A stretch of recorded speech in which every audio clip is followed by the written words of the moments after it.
Welcome to another edition of the Gruber Morning Show Roadster Edition, sponsored by the Gruber Companies. The lowest mile Roadster has sold. And more Tesla Roadster auction results. Finding a 4 gig memory stick is hard, but there's a workaround. It's a workaround, right. And what are the most popular Roadster upgrades that we see? Well, this and other stories. I'm Pete Gruber. I'm Mark Schaffner. So first thing that we want to hit is the auction results. Roadsters are selling. And there are more Roadsters for sale currently than I have ever seen. The reasons are numerous. And some people are going to our Roadster matchmaking site. Others are going back to Bring a Trailer. And let me show you some of the Bring a Trailer auction results recently. A 25,000-mile 2008 Tesla Roadster, fully functioning, radiant red, sold for $75,900. And that was December 27th. A 43,000-mile 2008 Roadster, bid to $73,500, and that was $12,20. Then a 2,800-mile Roadster. Now, get the mileage on it, 2,800 miles. 2,800 miles. Yeah, and it had an R80 pack upgrade, and it had just been put in September, like That's a month right. or two before. I remember that, yes. That car got to $90,500. And then the 27,000-mile Roadster, a 2010, 2.5, which bid up to $85,000, and that was October 13th as well. The bottom line here is if you're looking to sell your Roadster, $70,000, $80,000 is about what you're going to get for it in this market. And unless, of course, you have a pedigreed car, but even then, the 2,800-mile Roadster with the R80 pack in it, a brand new R80 pack, indicates that that may not be the case either. Yeah, I mean, the R80 pack is almost like the equivalent for an ICE engine replacement. Mm-hmm. You've got a new power source, and I mean a brand new power source, and this one could be the same kind that lasts for 10 or 15 years, like a good engine would, and like these version 1 battery packs have. Right. So what a deal that one was. So people ask, well, why? Well, it's the law of supply and demand has taken over. And when you have a surplus of inventory, the prices come down. Yeah. We just have not seen anything like this yet. And the reasons for selling are numerous. They range from some of the owners can't get in and out of the cars anymore. Remember, the Tesla Roadster requires what's called the Roadster wiggle. And if you've had back surgery, knee surgery, hip surgery, you're not going to be able to do that wiggle anymore to get in and out of the car.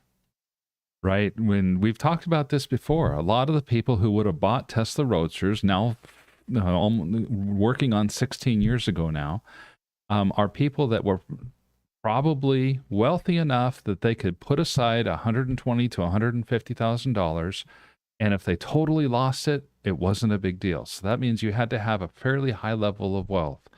That's going to tend to be people who are in their late 40s to early 60s. So just do the math. Now you're talking about people who are in their mid 60s to nearly 80 years old. Mm-hmm. And like you said, some of those people, they had large amounts of disposable income. It put them in a certain age group, definitely.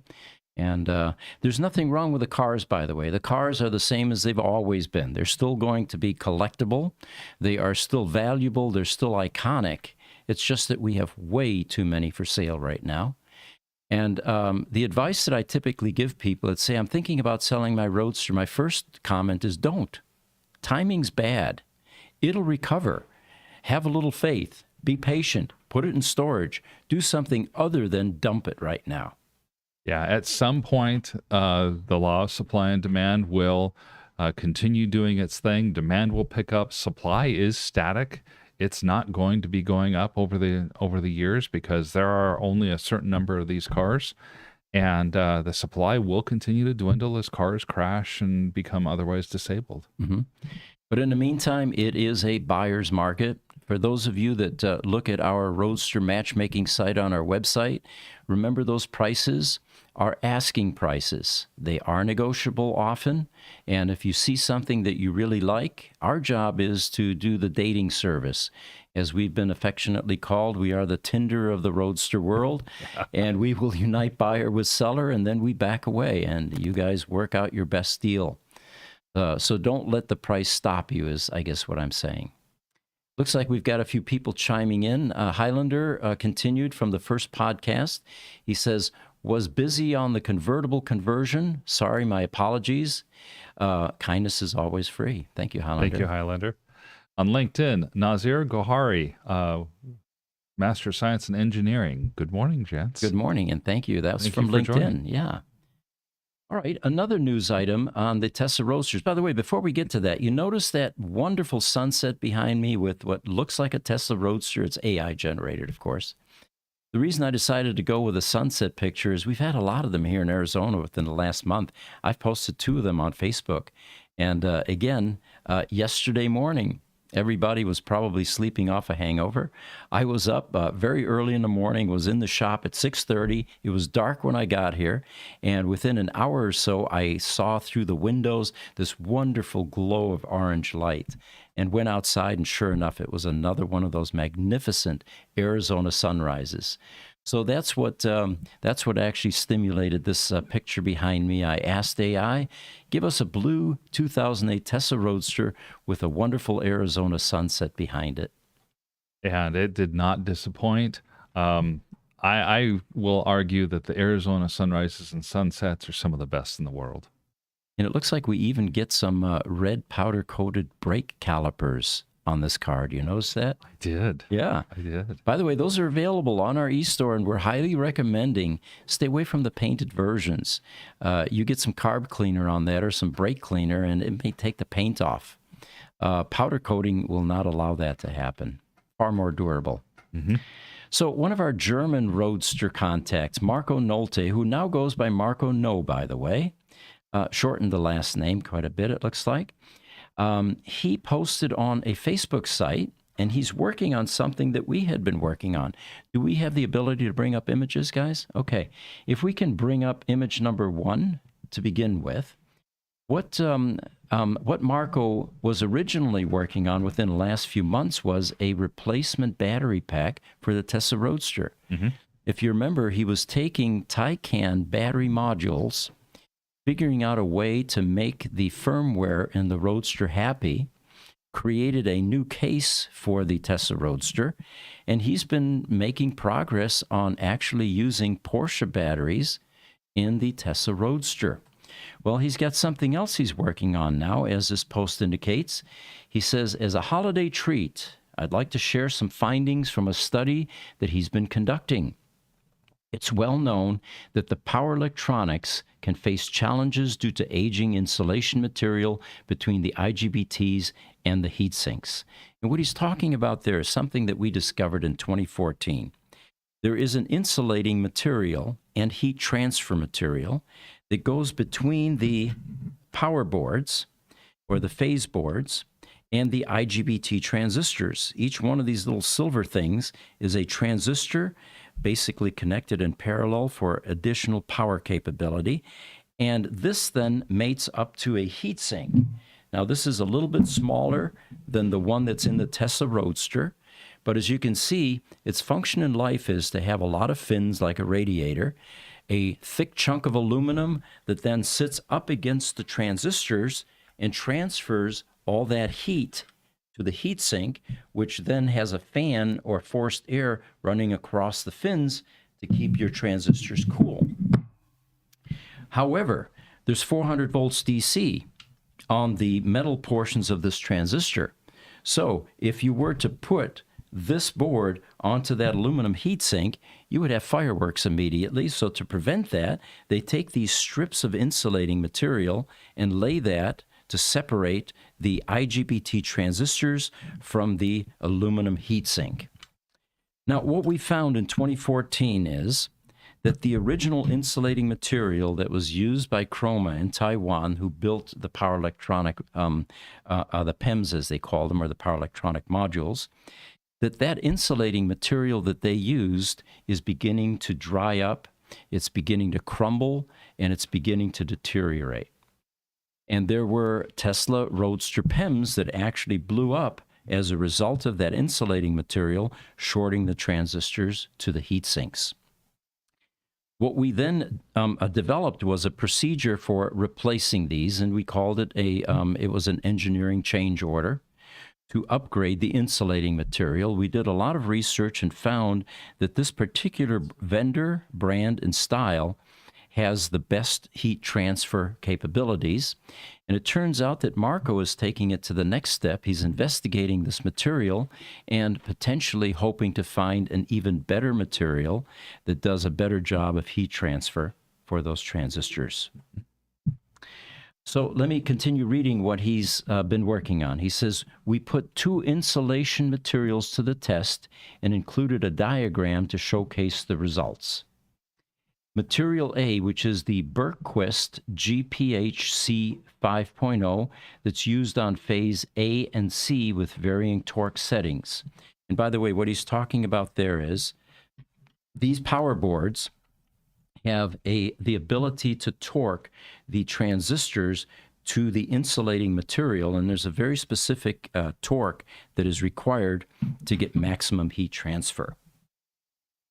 He says material B, which is Keratherm 86/400, is used on phase B. The diagram that he has illustrates the heat sink temperature over time. Significantly, material B demonstrated a much faster heat transfer to the heat sinks compared to material A.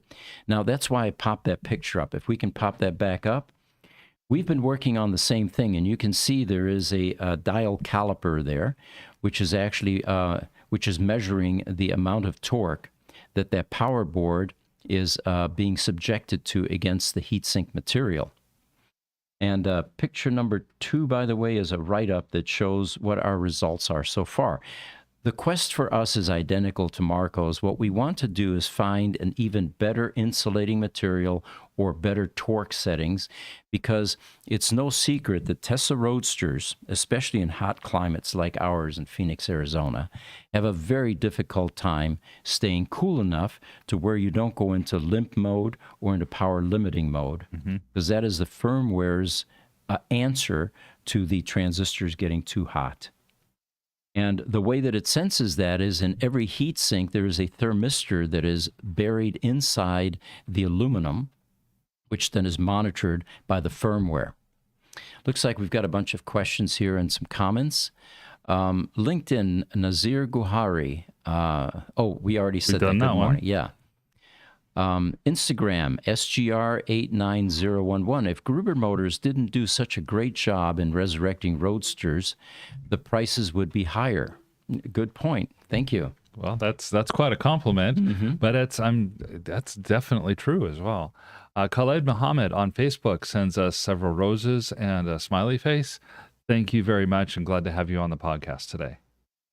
And then YouTube Level Null says, hi, Pete and Mark. First time watching live today while designing the Taycan battery pack version 2. Interesting. You know, for any of you that can't watch the live portion of our Roadster podcast, these are posted, of course, out on YouTube. Yes. And it turns out we get more views after the podcast than we do during the podcast. So it looks like that's a popular way to stay updated. Is Level Null the gentleman who is designing the Roadster battery pack using the Taycan modules? He is, yes. Yeah, okay. That's Marco Nolte. Awesome.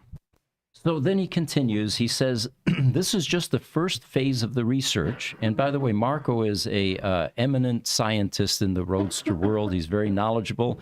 He was one of our first subcontractors that helped us get a bunch of flood-damaged Model S's running, and he was able to remote into the MCUs and uncover errors and DTCs and clear them and help us get those cars running. Yeah, he was instrumental in helping guide us in the mechanical work that we needed to do so that we could do the right work and get these cars up and running. And many of those cars are still running today. Yep. And so anyway, he has credentials.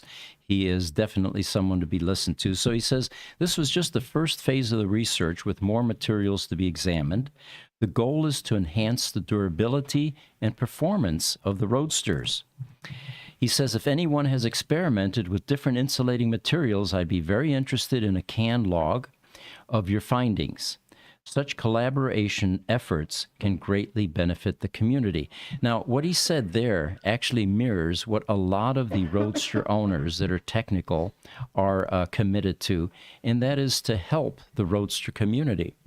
There are a number of people that have even devised products and aftermarket type products, like Henry Sharp with his Can Junior and Can Senior adapters. Right. And we have the Dean Richardson, I think is his name, with all the carbon fiber, custom carbon fiber in pieces that and parts that he's manufactured for Roadsters. Eric Robertson. Eric Robertson. See, I'm terrible with names. He's currently in Thailand, by the way, and I didn't realize that he has roots there. He actually grew, or at least partially grew up there. I didn't know that. Yeah. But yeah, carbon fiber expert, and then, of course, other carbon fiber vendors that have come along since then. Yes. That have created aftermarket product for the Tesla Roadster. So he says, let's work together to keep our Roadsters running smoothly for many more miles. Happy holidays and safe driving. Thank you, Marco. And we definitely do need to get some collaboration going, because we're a bit further maybe down that road than he was, since we started this project actually months ago. One of the contributors in Texas chimed in, Scott Weber, and he says, nice, but not to dampen your work. Did you also do the test swapping the material between phases? The underside, heat sinks, can have different airflow, including debris and turbulence. And he makes a good point there. As the Roadster starts to age after its annual preventive maintenance, where they blow out all of the heat sink, dust, debris, and picture this. You've got two fans down below, fairly low in the car, that are acting like little vacuum cleaners. Right. Unfiltered, picking up dust, debris, leaves, twigs, bugs, you name it. And eventually those can get lodged in between these heat sink fins. And as that happens, it reduces the ability for it to provide thermal management or cooling. Sure. Scott does make a good point, and I'm sure that Marco will do this as well. Now that he has a hypothesis that his item B, as it were, is potentially more effective than the item A, then he will probably move this to phase 1 or to the phase 3 board. Or in this, because I know each of these boards just handles a single phase of the electrical, just do some board swapping, and he can do the testing that way as well. Mm-hmm.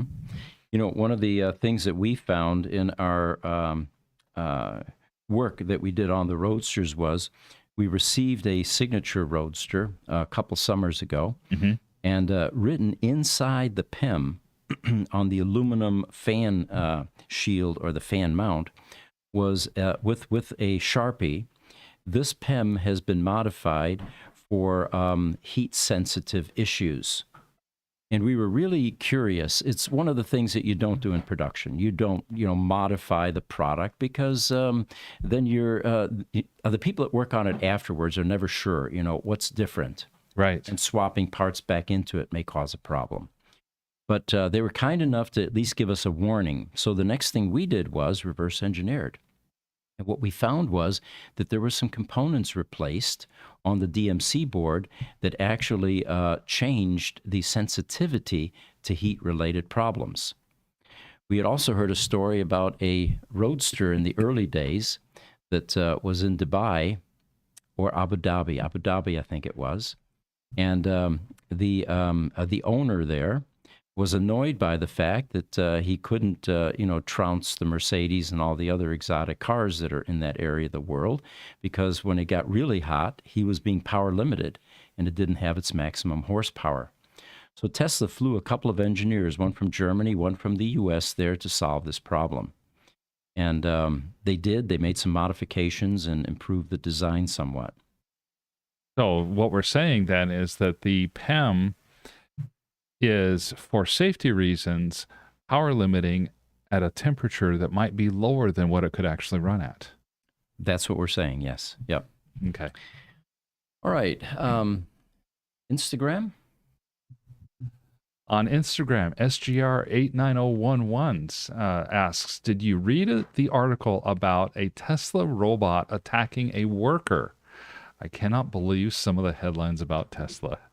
You know, you have to admit, though, it made great headlines. It did. Did you read that article? Oh, I did, and it was wonderful clickbait. But yeah, very poor form. It was terrible form. Yeah, it is akin to reporting something and taking it out of context for your own personal purposes and gain. Oh, that's exactly what it was. Yeah. Well, guys, I saw on Twitter, somebody had posted the headline of that article, and then they posted a clip from Terminator 2 where it's like, or it's one of the new Terminators where it's like about to kill this guy and it's dragging him across the floor, and they said this is what they made it sound like. Basically, it was this clip from Terminator. And, you know, let's not forget that robots and humans have existed even into the last century. It's just that the bots that we had back then didn't look humanoid. They were usually arms that swung out and picked up a piece of metal and transferred it to a punch press or to a brake, you know, to bend the steel or whatever it was. You know, for generations, you just go to an old sawmill. Mm-hmm. It's an engine performing work in a somewhat automated fashion. It's a robot. Right. And sawmills have existed for 150 years. Yeah, good point. All right. We've got a picture to bring up here, Jesse. It's the DAL-E version. And what we have here is a speculation about VIN 686. Those of you unfamiliar with that VIN, that is the Roadster that Elon sent into outer space years ago. And it is a custom color called Midnight Cherry. And we were speculating, what happens if this Roadster lands on a remote planet somewhere? What would happen? And here's an artist representation, AI representation of what would be happening if this Roadster was discovered by aliens, of course. Mm-hmm. Or maybe this is humans, you know, hundreds of thousands of years from now. We've evolved somewhat further on this planet. But we thought this might be a good one to pop up. Someone else had pointed out that the Tesla Roadster that went into space has the most miles. And we happen to have, and that's what prompted this, the Tesla Roadster with the lowest miles on the planet at 38 miles. That's right. Some of you may have thought that that would be the Chinese barn find Roadsters. It turns out it wasn't, because after we did our diagnostics on those 3 Chinese Roadsters, we found that all 3 of them had over 100 miles range. And Tesla had changed their testing or their QC at one point for test driving from 30 miles to 100 miles because of some QC issues they wanted to flush out. So the one that's currently in our shop has 38 real miles. It is what we believe at this point to be the absolute lowest mileage Roadster on the planet.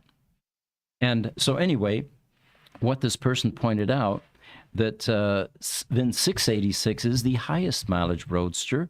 It's made 4 orbits around the sun, and at this point, it's totaling 4 trillion miles. All right. So let's see what else we've got here. We've got some comments here. We've got TikTok chiming in. ATS.Gold Energy says, hi, welcome. Thanks for joining us. And on YouTube, Crunch to Grace Hopper has joined us today. Like number 3 from Newport Beach, SoCal. Caught up soon. He gives us great advice and for everyone. Smash that thumb, y'all. I want to race the OG Roadster. So what are the high mileage shells going for? Well, a high mileage Roadster typically is under 100,000 miles. There, you know, people just don't drive them that much. We have one in town here that actually has, I think, 120 miles on it. And the battery is definitely indicating that it's a high mileage Roadster. I think his CAC is under 100 at this point. It's in the 90s somewhere. Okay. And his range is 120 miles or so, or less. No, it's actually under 100 because he has a hard time when he brings it in the shop for his annual, and he lives out in Goodyear. Oh, So okay. it's touch Yeah. and go. He has to get a full charge before he leaves our shop. Yes.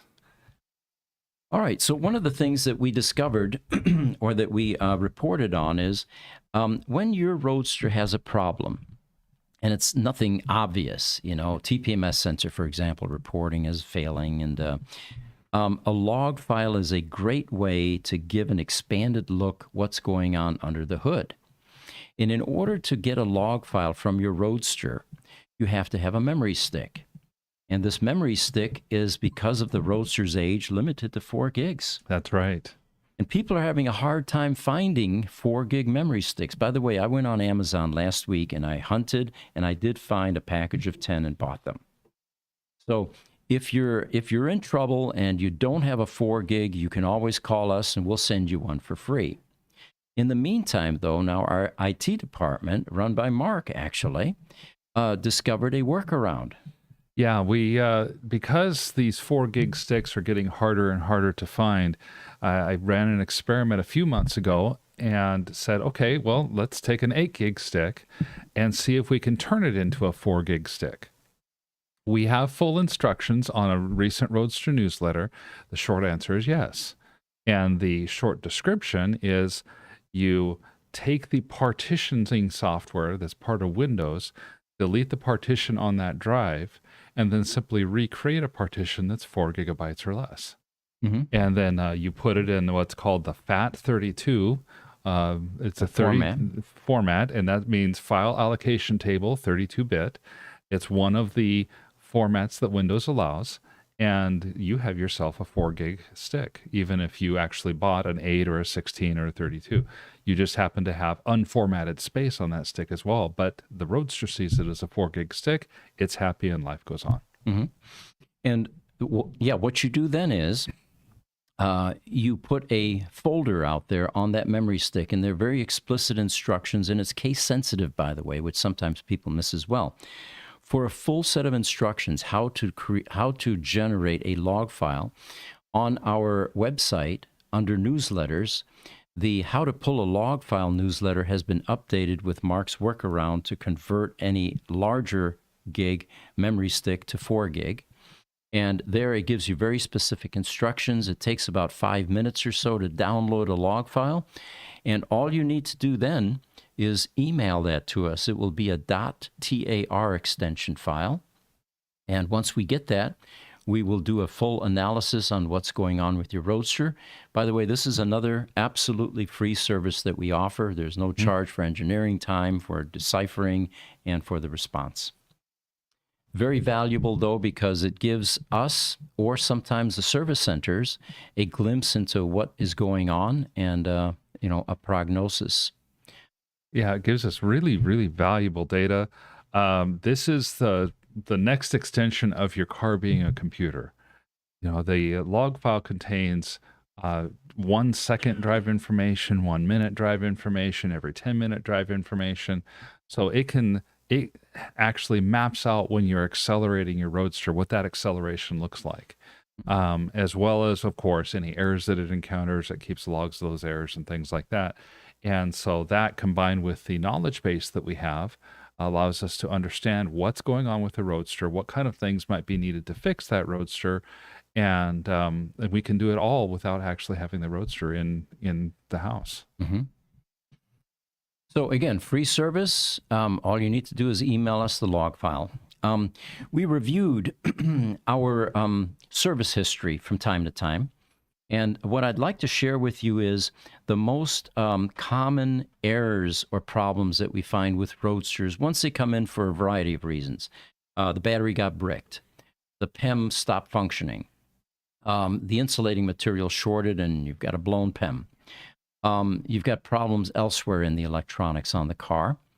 But the other things that we typically find, and this is probably ranked in the order of occurrence or importance, is TPMS sensors. Very few Roadsters come in here that don't have a TPMS sensor error reporting going on. And the reason for that is those little Schrader valves that are on your wheels.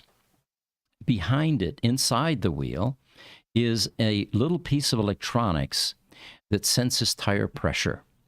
And that has a battery embedded in it as well. And these batteries don't last forever. So when you start getting the TPMS errors, it typically starts with one reporting your right rear tire is low on pressure or just TPMS error. It doesn't make any sense at all to change just one because the other three are sure to follow because they're most likely from the same vintage. So we recommend changing all four at once, and that TPMS error goes away. And it's somewhat annoying. While you're driving, it'll repeatedly pop up every 3 to 5 minutes or so. Mm-hmm. It happens every time you start the car. Another common one, peeling headlights. It's almost as if the clear coat on the headlights got a sunburn, and it's starting to peel. So that's another one that is very common that we see on a lot of Roadsters. Didn't we find out a little bit of what is causing that peeling to occur in the first place? Well, we believe that it is the quality of the material that was originally put onto the headlights as a clear coat and the preparation. So what we have is a highly UV resistant clear coat, and then we put a ceramic coating on top of that to give it even more durability, or sometimes PPF. Right. Depends on the customer. Right. Okay. And we're going to get into PPF in just a moment because that's the fourth item. The third one is paint correction. These Roadsters have been out there for years. And yeah, we do our best to wipe them down and wax them. And we don't always use the cleanest rags, so you end up getting scratches and swirl marks. There isn't a Roadster that comes in these days that doesn't benefit from a paint correction. And what that means is we actually are able to take off a very tiny layer of the paint, which then takes the clear coat, I should say, and it gets rid of all the scratches and swirl marks, and these Roadsters just end up looking like brand new. We've got a Signature 100 in the shop right now, and it was twilight blue, faded, it had swirl marks. It just wasn't very appealing. And the other day I went in there and I looked at it, and it looked like a gleaming new car. That twilight blue just shone a mile deep. Wow. So that's another item that we commonly find. And then the fourth one is PPF. Not that we put PPF necessarily on the car, which we're also able to do, of course, but if the PPF has aged beyond 8 years, you want to get it off of that car. And the reason being is numerous. It not only begins to cloud, oftentimes it has some chips or something where it's done its job and protected the paint. But the primary reason is it gets foggy and or the adhesive begins to crystallize. And if it bonds with the clear coat, the only way to get it off then, the faded, yellowed, cloudy PPF, is you may have a repaint problem. And we had that on a Radiant Red that came out of Florida. Try as we may, we got the PPF off in most of the areas, but the front clip just would not cooperate and it required a repaint. So PPF removal is the fourth item that we commonly see. We should probably get caught up on some of the comments here. Yes, on Instagram, Up in My Panda Tree says, I noticed with a lot of rain in New York, people are driving through large puddles thinking the car can go through it. Why is this? Won't the cars brake easily? Well, Elon has said that the Teslas could double as a boat at certain times. The latest one is a Cybertruck. Right. And there's that one video of in China where there was an underpass and the water must have been 3 feet deep. And that Tesla Model S just went through that and came out the other end. It's risky, let me put it that way. In most cases, you may be able to get away with that. But for example, in the early Model S's, there is a boot that covers both the high voltage, high current pins and the CAN signal pins. And it's probably about 5 inches and it's oval. Well, rubber, as you know, as we know with the Tesla headlights, there's a rubber cup behind there, and that's the reason that you get dust and bugs in there eventually. It gets dry, it gets brittle, it loses its elasticity, so it no longer seals the same. And some of the early Tesla Model S problems were because water got past that little boot that covers up those connectors, the CAN connectors and the power connector. And of course, what's underneath it is an opening to the battery pack. And you don't want water in your battery pack because now you get electrolysis. You've got a lot of voltage floating around in there. And once the car senses that, then it starts throwing all the BMS errors. Right. Right. So while I don't think the cars break as easily as an ICE vehicle could, the results when they do break are typically more catastrophic than what you have with an ICE vehicle. So I would be with you up in my Panda tree. Don't drive your car through big, deep mud puddles. And there's another issue. There's another issue with the Tesla Roadsters, which is storage method. Here in Arizona, you can probably get away with storing a car in a carport unless you have rodents, for example, which is also a possibility. But if you live in a wet climate, we're talking about the UK, we're talking about parts of Europe, and you leave your Roadster outside, what ends up happening is there's constantly water going past the hood vanes. If you look at the front of that car there behind us, you see those slats? Well, there's about an inch, inch and a half gap between those. And what's underneath it is your condenser assembly. And your condenser assembly is basically a radiator for your AC. Mm-hmm. As the water hits that aluminum, those fins, and worse yet, you get leaves that eventually migrate down in there. Those leaves get wet, and now you have an acidic condition where the acid begins to attack the aluminum. And the aluminum, of course, is very thin because what you have is a condenser assembly with tiny little flat tubes. Mm-hmm. It eventually works its way through those fins and through those galleys, and you end up with leaks. And now your condenser assembly needs to be replaced.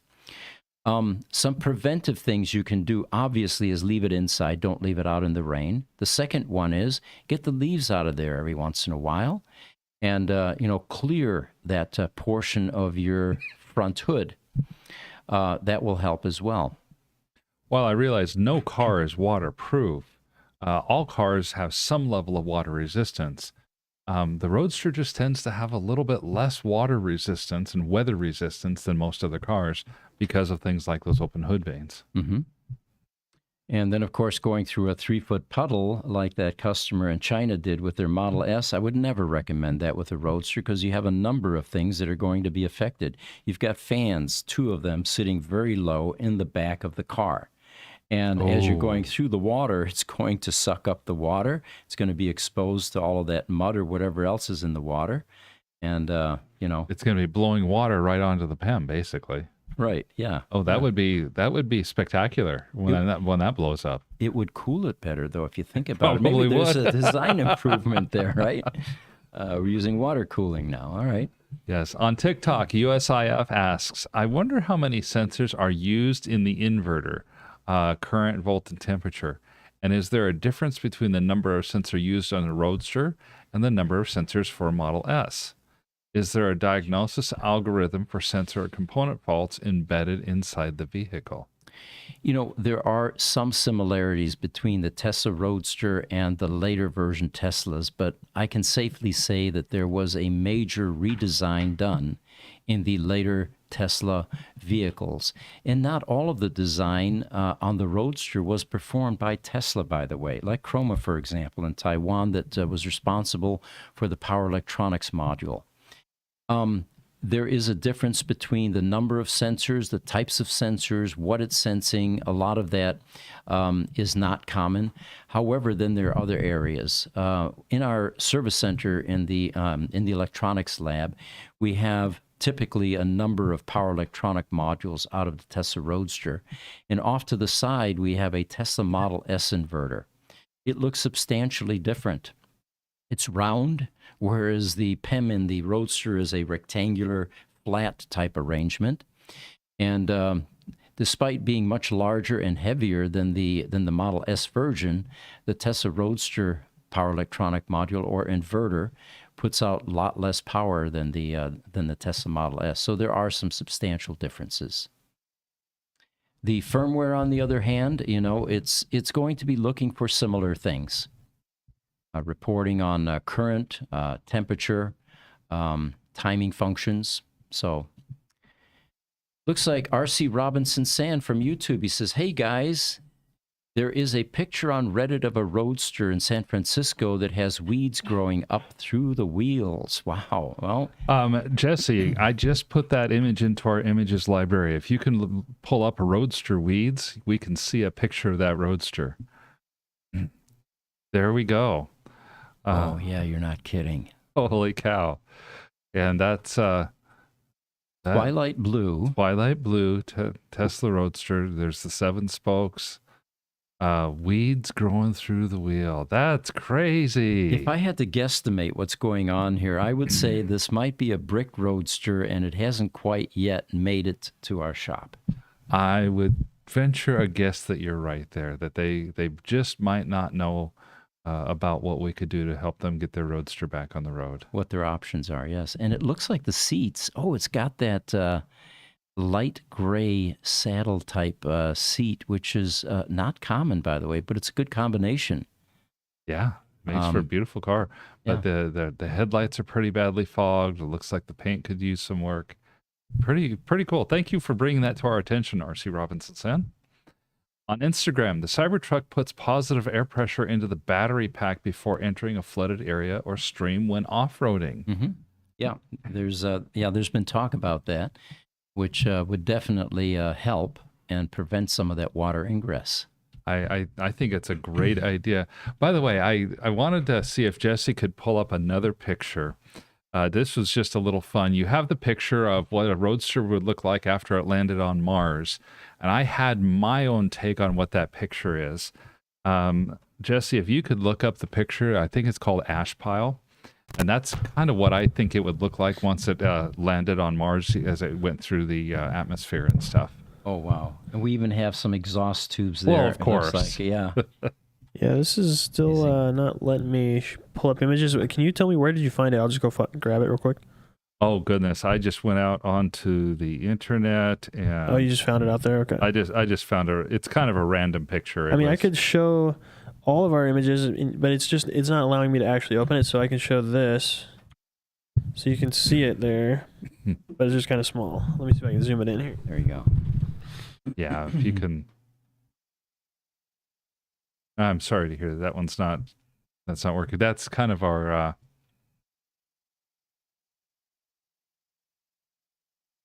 think that's about as much as we're going to get, but let me see if I can find a way to open this here. All right. Well, while Jesse's doing that, there's some other images here that we wanted to load for you guys. I can go into the verbal portion of the upgrades that people ask for.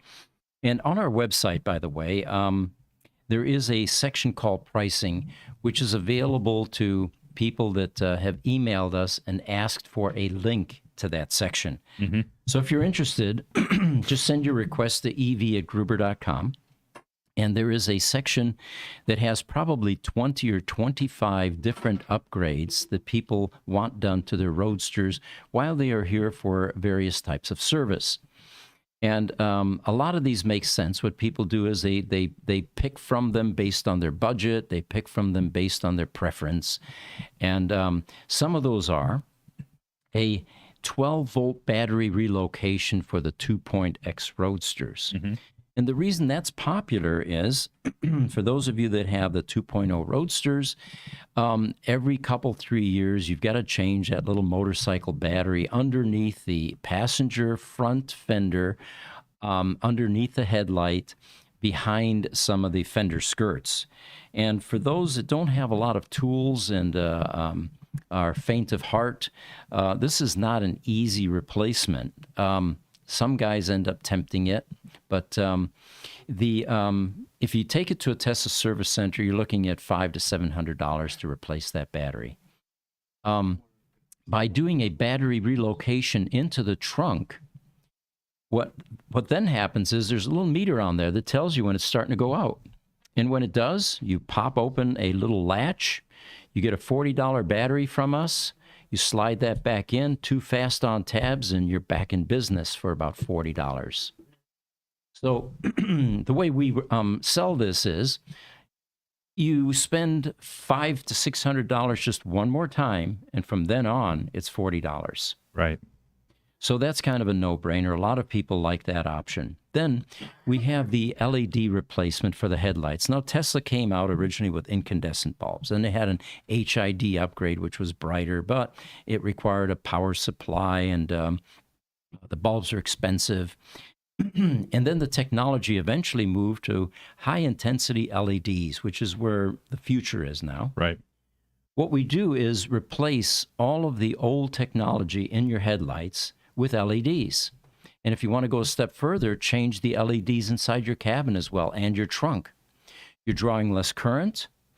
Your battery, it's negligible, but you'll get more mileage out of your battery because the incandescent bulbs draw more current than the LEDs. Sure. And, of course, the brightness is substantially different. You know, when you have your high beams on, people will definitely let you know, versus the old incandescent bulbs where they might typically laugh at you if you had your high beams on going down the road. I have this image up, and then Mark, if you want to maybe try and re-add your image, I can try and pull it up again later, but I got these ones to work. Okay. Well, let's go through this list then, and I'll pick up the same one that you have. The most popular upgrade that we have is the power electronics rebuild in the upper left-hand corner. And this is kind of a no-brainer. You know, your cars, some of them are 15, now 16 years old. They've got components in that PEM that have an 8-year shelf life, like the electrolytic capacitors.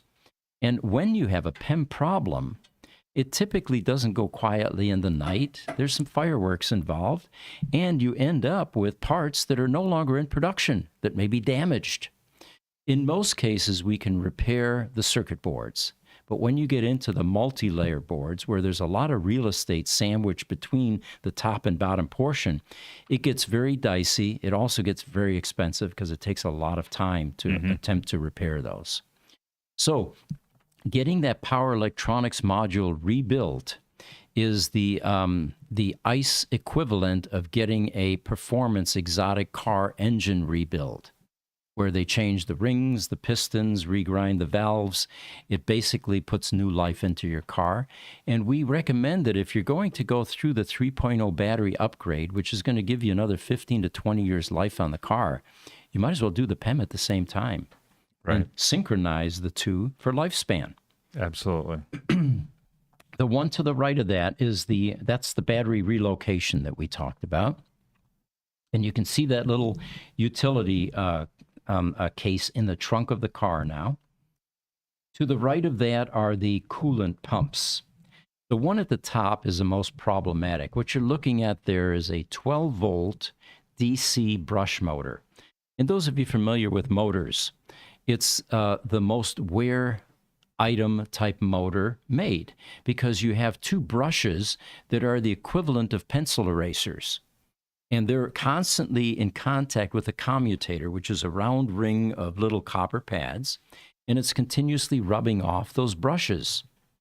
Then you have bearings inside this motor, which anybody that works around mechanical product realizes bearings have a life as well. Uh-huh. They're in constant motion. You're constantly, turning them. So we recommend that this pump gets replaced every 5 to 7 years. The downside to not doing it is it's part of your thermal management system that keeps your battery, the main ESS battery, cool. And as they begin to deteriorate, you're changing the cubic feet per minute flow that gets in through your battery system. And it eventually will go out completely. One of the failure symptoms is a moaning noise, or if you're hearing a loud, grinding noise. These pumps will do that. The ones down below that are the 2.X battery coolant pumps. And these are a much better design. They're actually impeller driven, which means there's a magnetic, or they're magnets inside the vanes inside. And then you have the equivalent of a stepper motor signal being fed to it. So you don't get the friction that you do in your in the pump above. But again, we recommend those. They're not that expensive. It's a vital component in your Roadster. Replace those periodically, at least every 5 to 7 years. Now we have the LED conversion, and there you can see the two headlight bulbs. To the right of that, we have the peeling headlight repair. Interested if you're interested, on our website, we have much better pictures of this. The GPS firmware fix is another item that will you get corruption in your log file. Basically, you don't get the correct dates. Now we have a workaround. We have an algorithm that actually resets those dates from a reporting standpoint. Right. But it can be repaired, and if you get a PEM rebuild, it is part of that process. Yeah, that's one of those behind the scenes things. You might not visibly see a lot of benefit to it, but the first time you have to give a log file to somebody and your GPS software has been updated, that person who's trying to do the repair both thanks you and is able to do the diagnosis a lot more quickly. Right. The next one down behind me are the PEM cooling fans. And again, this is a 2 DC brush motors. Same problems that you have with that 1.5 or 1.0 coolant pump. These fans need to be replaced, and we recommend every 5 to 7 years. The ideal time to do that is when your Roadster is in for repair. It's up on a lift. Things are accessible. It's going to be less expensive than the tow charge to get it to the Tesla Service Center. By the way, my first Tesla Roadster before we had Gruber Motor Company, my Lightning Green. Yeah. I'm driving down the street one day in South Phoenix, and I'm in the middle lane, and suddenly my car stops functioning. And I'm used to, with my Mopars, you pop the hood, you hit the side of the carburetor to free up the float. You get some starter fluid down the throat of the carburetor. You start it back up and you pull off the side of the road, or you put it in tow mode, or with the old Mopars or with any ICE engine into neutral, and you push it off the side of the road. Well, this car was stuck there. It wouldn't go anywhere. It wouldn't do anything, and of course, traffic is going around both sides of me. A PEM cooling fan can cause a problem like that, especially if it affects the PEM. Then you have your TPMS sensors. Replace those things. First thing we ask is, when was the last time they were replaced? And then based on that, we make a recommendation. Typical tire stores will say you want to replace a TPMS sensor every 5 years or so. Mm-hmm. Is that what we recommend for these as well? Exactly, yes. And then you have your trunk LED lights, changing to LEDs inside the cabin. And let's get the next recommended list of items up, and that would be upgrade 2.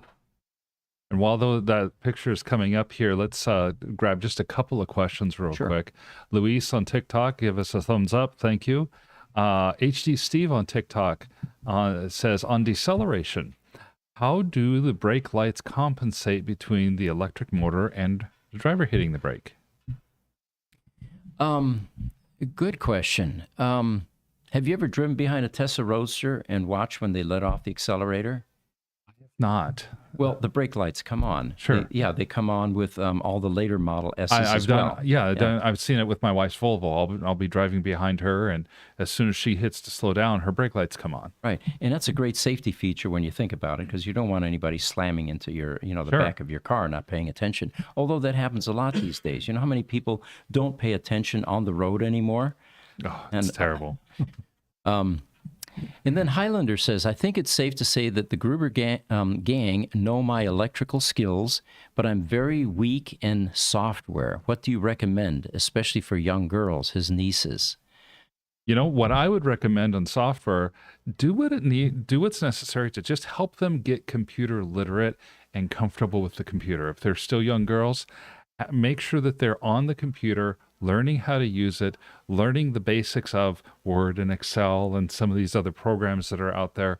That's the beginnings. Then have them work into some sort of basic scripting language. It kind of doesn't matter what it is. Mm-hmm. Have them do cool things like create an app for their phone on the computer, and then learn how to export that app to the phone and have them run stuff. It's fun, and it opens up their skills. Mm-hmm. Eventually, you're gonna want to get them into some sort of Linux or Unix type software. But to start with, it's just about computer literacy. because then when they're a little bit older, they have an idea of where they want to go, and you can then look up more specifically what kind of software is on the car at that point in time, and you can and they'll have that background in computer literacy to be able to do stuff. Good answer. Thank you, Mark. Instagram, Dan Puerto Rico. Great podcast as usual. I think I know who that is. Welcome, Dan. Thanks for joining us. Thank you.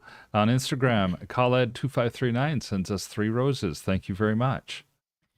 Instagram, Forza_1. What's the website address, please? It's Gruber Motors. Gruber Motors, all one word.com. And then Highlander says a very good explanation on DC motors, which it was, Pete. It was an excellent explanation. Thank you. So going on to the next page there, we have your annual maintenance. Now, this is something that you don't want to skip, and it depends on how often you drive your car or where you live. We had one customer that lives on a dirt road, and he was amazed that he needed an annual every 3 to 4 months. Right. Well, you've got the vacuum cleaner fans down below that are doing their best job of filling up these heat sinks with dust, dirt, and debris. If you don't drive your car that much, you could probably go a couple of years. One of the telltale signs that you've got a problem is during summer, you'll begin to see that you're going into power limiting mode. Your PEM is overheating, in other words. Your ESS pack is overheating. Then we've got the OVMS black box there in the middle. We highly recommend this to anyone that has a Tesla Roadster because the Tesla Roadster originally had the ability, using a 2G network, to communicate with the service centers. And they would use that. They would be able to tune into your car, like me being stuck in the middle lane, and tell me what was wrong with it over the phone. Well, as a 2G network went dead, a team headed up by Mark Webb Johnson developed a replacement for this capability, and that's called the OVMS, Open Vehicle Management System. And when you put one of these into your Roadster, not only can service organizations like us get in your car, but you can get in your car through your cell phone. One of the highest probability bricking type issues is someone going on vacation, cruise for a month or so. Lightning rolls through, trips the breaker that has been charging their Roadster and keeping it alive, and they get back to find a brick car. With an OVMS system, it will send you an alert and say, your state of charge is getting low. Here's the level. Now it gives you a chance to call your neighbor. Can you reset my breaker? Can you do something with this? Yeah, I mean, it's even something as simple as the GFI is starting to go out on the charge cord, and it pops because it's starting to get resistance.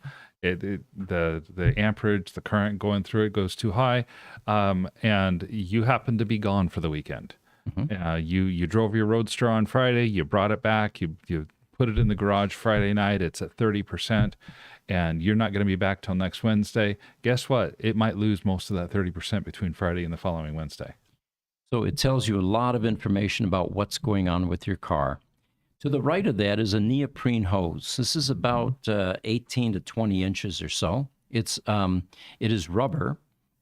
When Tesla originally installed this transition from the fans down below, the vacuum cleaner fans as I call them, to your power electronic module heat sinks, they used nylon tie wraps. And as these things have aged 15 years, nylon gets brittle, cracks, pops. The neoprene hose, the neoprene gets rigid, it gets dried out, it gets fissured, and you have cracks in that, so you're not getting the amount of cooling that you need to get to your power electronics module. Again, this is one of those, it's so inexpensive to replace this that it's just a good measure to take care of while the car is apart. Right. And instead of using nylon tie wraps, if you notice, we have stainless steel tie wraps, which will probably outlast the car. Probably will. All right, and then we have the front bumper, the nose cone. We repair scratches and recoat. This is a part that gets abused badly at times, especially speed bumps, driveways, if you're not going across at an angle. And I don't think we see any Roadsters other than the VIN 592 38-mile Roadster, which is perfect, by the way. The next one is these little struts that hold up your rear trunk. You know they're bad because when you click, nothing happens. It just sits there. You have to lift your trunk, and then you have to get a stick or something to prop it to keep it open. Some customers actually keep that stick in their trunk. You don't have to do that anymore. These struts are designed for the load, for the weight of that trunk lid. And those are, again, an inexpensive feature that can easily be replaced and put that trunk lid back in motion so that when you click it, oftentimes it will just lift it by itself. Right. Performance brakes. Any of you that drive Roadsters probably realize that it doesn't quite brake the same as your Chevy Tahoe. The brakes are undersized is the bottom line. There is an upgrade to the brake system that we developed a few years ago that not only makes the brakes look a lot better, it's a two-hat design, but it also improves the stopping power tremendously, making your drive a lot safer. And that's because these brakes on the Lotus, the Lotus Elise, right? That's what this car is off of. That was about 1,000 pounds lighter car. Yeah.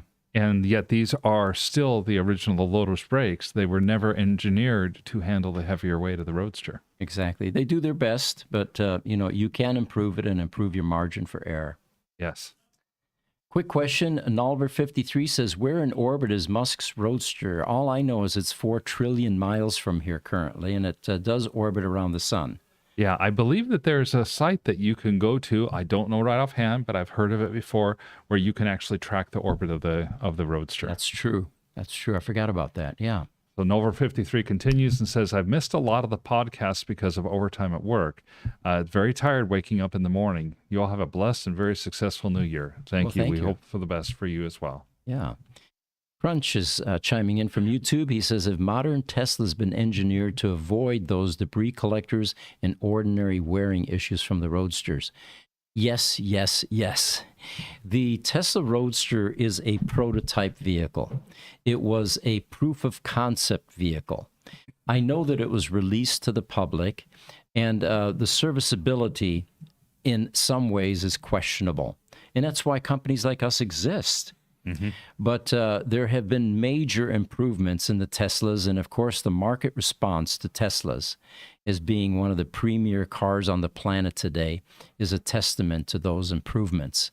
But yeah, you can't look back at the Tesla Roadster and draw conclusions about what the next level of engineering at Tesla is. Right. On Instagram, Soul to Soul says, good afternoon, gentlemen. Welcome. Thanks for joining us. Behind me is the trunk release actuator. This is a simple solenoid. A solenoid is basically a coil with a metal pin, and as you magnetize the coil, it pulls on the pin and it performs an action, in this case, releasing the trunk latches. As time goes on, there's a rubber boot over this little solenoid, and dust and dirt gets inside there, grime, it gets stiff, it gets difficult to transition. It's so cheap, it's worth replacing. And that way you'll avoid having the typical scenario where you've got stuff in the trunk of the car. True story, I did that in summer here. It was 114 outside. Just got back from the grocery store with a watermelon, ice cream, groceries, vegetables, and I went to open my trunk to bring everything in and put some stuff in the freezer, and my trunk wouldn't open. And of course, that was before I had Gruber Motor Company, and I had no idea what to do next. So the ice cream eventually melted. We finally got it open. I had to open up the side, take off the fender wheel well, the wheel, all of that, and was able to finagle it and get it open.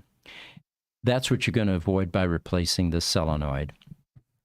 Then we've got things like the paint brake calipers. Paint those red.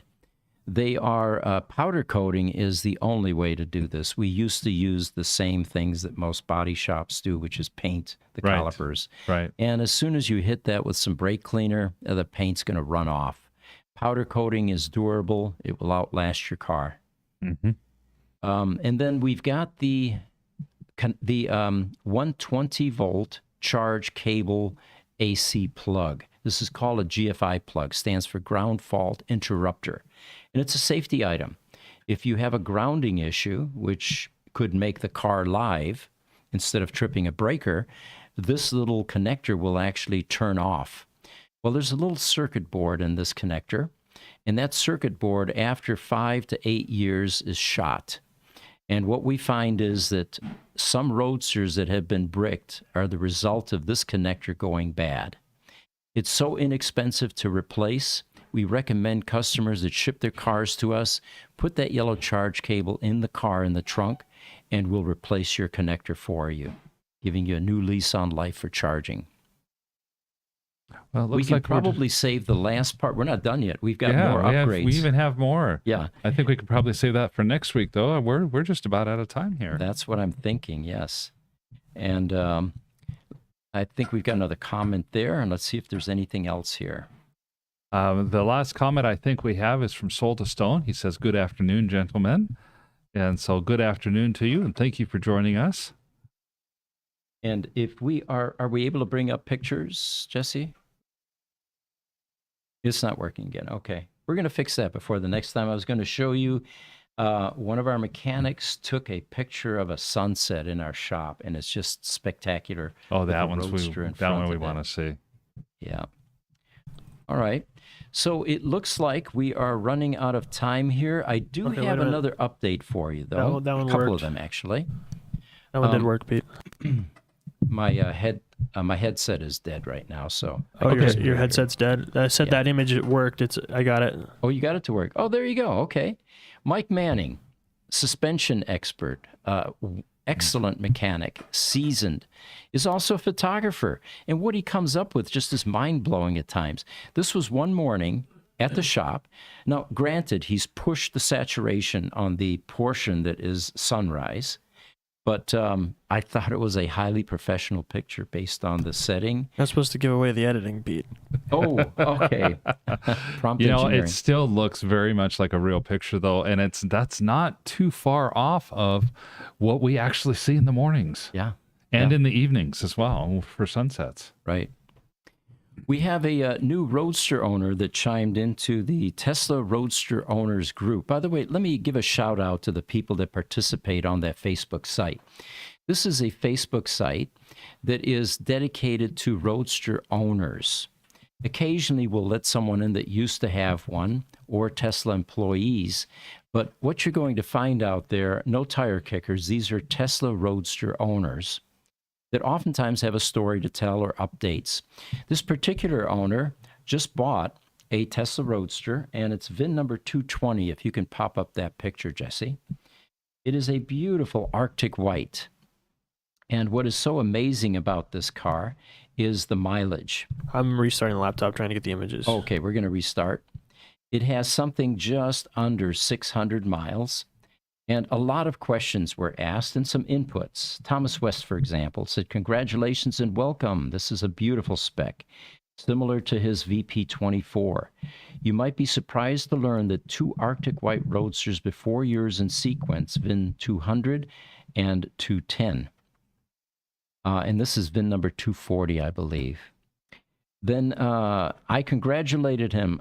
We were somewhat involved in the sale, or at least aware of it. I said, "You have a very rare Tesla Roadster, and now this one joins the very small list of extremely low mileage Roadsters." And then someone else said, or the owner of this car said, "Thanks, Pete, looks great in my warehouse." And someone else piped up and said, "I hope that's not code for don't drive it, because, well, you have to." Now, we have some very definite ideas about these highly pedigreed, extremely low mileage Roadsters. In fact, we have a couple of collectors that have some in our service center. And they tell us, when you do any repairs on this, we don't want to see any test driving because that mileage has to stay right where it's at. Yep. And that, of course, is part of the value of these cars. Our suggestion to anyone that has paid a lot of money for a pedigreed, low mileage Roadster, buy yourself another daily driver and keep this one under wraps somewhere. Right. It's going to increase in value.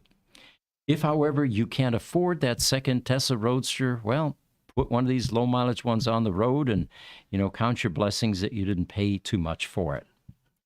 And then, of course, the invariable questions: how much did it cost? Usually, owners are unwilling to talk about that. And in this case, that seems to be the case. We're not getting any valuation on this one. But a lot of encouragement. Drive it weekly is one guy. Another one says, have fun, enjoy your Roadster. All right. And I have this image working now. Oh, we got it working? Okay. Ah, yes, this is what the I Roadster, already showed the 221. the Roadster that might look, what it might look like once it crashes on Mars or another planet. Yeah. You know? By the way, that white one that we just talked about was VIN number 220, Arctic white, very low mileage, just under 600 miles, and without any indication what it was purchased for. Well, I think that's about it for this time. And Oh, I got one more. you have one more? VIN 592, if you can Oh, bring that up, that's right. Jesse. It has sold. That's right. I don't The have an image of 592. lowest, it's out there. That is our 38-mile Roadster that was up for Yeah. sale, and it's I no have the longer Sunrise for sale. and then I have VIN 220. Those are the only two in the folder. Under Roadster images, I'm seeing VIN 592. Is it maybe a PNG file? Well, what this does is it shows the bid progression. Oh, this isn't a Roadster image. This is something else. Yeah, this is the Gotcha. I big thought you were looking for the image. picture of the car. Oh yeah, no. Oh, no. This is text. So for those of you that have been following this, after the Chinese Roadsters, we thought we'd never find low mileage Roadsters like this ever again, right? 100 some odd miles. Turns out that along comes VIN number 592, which has 38 original miles, certified, verified by us. We went into VMS. We figured out, that we corroborated the 38 miles. So then, unlike the Chinese Roadsters, which were sitting for 13 years in dark sea containers and rodent damage, that had taken up residence in the sea containers, built nests inside the cars, Right. that type of thing. This car is absolutely pristine. We have never, in our years of working on Roadsters, seen one that has been this clean or this new. And for those of you curious, if you go to our website under Roadsters for Sale, it's the third one down. Look at the pictures. There are over 100 of them. And you'll see the insides, the suspension components, which prove that this car was never driven. It has 8 miles on it, which was a trip to a service center right after it was purchased for the annual preventive maintenance, and from there it sat. So we have no idea what the value of a car like this should be because there's no comp value. And, in the world of real estate, if you're curious about what your house is going to sell for, you want to list it, they look at comp values in your neighborhood and you immediately know what the price per square foot is and, what you're going to be able to get for that, for that house. In this case, there was nothing, so we do these for bid type sales. And you can see the offers there up through the 9th offer. And it turns out that the final bid was accepted by the seller. They had asked us to make that an undisclosed sum and not publicize the final selling price of this car. And it is going to a couple of collectors that are very much committed to the Tesla Roadsters. In fact, it's going to be on display at some point once they build a Tesla Roadster cafe. And the goal with this car is going to be to put it partially in plexiglass, raise it up, and with mirrors show the underside of the car. It's pristine that's condition. fantastic. I'm highly supporting that, by the way. A car like this, putting it back on the road just doesn't make any sense to me. No, but doing something like that would be fantastic. So anyway, the good news is after a couple of months, this car sold and it is now off the market and it's going to very good hands. Someone that appreciates Roadsters and will continue to preserve it. One final question from TikTok. Hectic G69, can you change the IGBTs to SiC FETs and upgrade the Roadster? That's been a burning question for some time. The problem is that these boards are no longer in production. You could probably fit something on this particular board because there are very few bias resistors on here, but there's a driver board that sits on top of this, which has been out of production since 2008. And you would have to change some of the components on that board in order to accommodate and change the firmware. And no one in the independent space like us has seen the I guess the willingness to go through that great expense to do something like that. Well, yeah, not only is it potentially expensive, it's a small market. And if you fail, you've lost a part that's irreplaceable. Mm-hmm. So the risk is really high.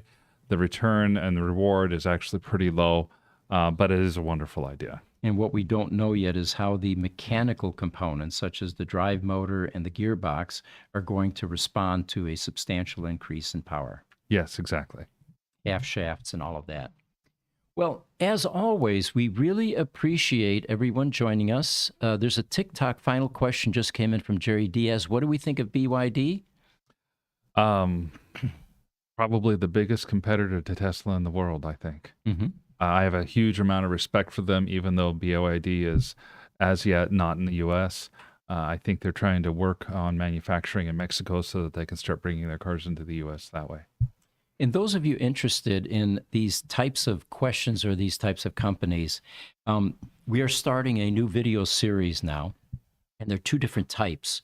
There is the Spotlight On series, which is going to be the history of these types of companies. Where did they come from? How are they funded? Who are the players within the company? Who are the investors? With BYD, for example, who's the rich old guy? I can't think of his name now. Oh, I don't remember right off the top of my head. It's Berkshire Hathaway. Oh, yeah, Warren Buffett. Warren Buffett is an investor in BYD. Oh, I didn't know that. Yeah. But the Not point here surprised, though. being is these videos are going to reveal a lot of these facts about these EV companies, and they'll be posted out on our YouTube site. The second series we're starting is a series of who the CEOs of these companies are. How did they get into the business? You know, Mary Barra, J.D. Scaringe with Rivian. And of course, Elon will be thrown in there as well. Of course. And Pete Rawlinson with Lucid. People are curious, I think. What is their background? What was their childhood like? What got them interested in electric vehicles? What experience do they have? What education? Where were they born? You know, when were they born? You know, those types of things. So for those of you interested, keep an eye on our YouTube channel because we feel these will be highly informative and answer a lot of these types of questions. Well, thank you guys so much for joining us. We will be here at 10 o'clock next week. Tomorrow at 10 o'clock is the AI podcast. AI podcast. So much news. Yes. The Gruber Power Hour is Friday at 10 a.m. Mountain Time. And then next Monday is the Wired Hour is what they're calling it with the Gruber Communication Products. Thank you for joining us. We'll see you next week. Take care.